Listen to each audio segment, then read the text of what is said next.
In this video, I'll show you how to install WordPress in cPanel. So here I'm on the cPanel for my Infinity free website. It doesn't matter what cPanel you're on though. We're going to install WordPress and I'm going to run you through how to do it. So on the cPanel, once you're here, scroll all the way down and what you'll see is you'll see software and softer colors apps installer. You can go ahead and click on that, and inside the apps installer you'll then be able to install many different apps, including one of those is going to be WordPress.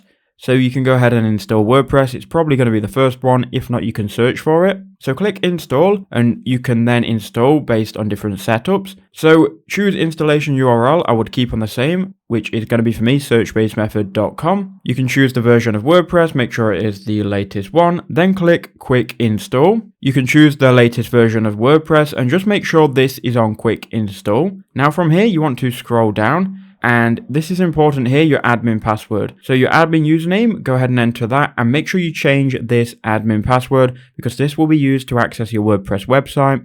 So enter in your password here. You can even give it a name and a description, but you can do this inside of WordPress anyway. And then make sure you click install at the bottom. And if you want to save your password, do that. Now it's going to install WordPress, so just be patient.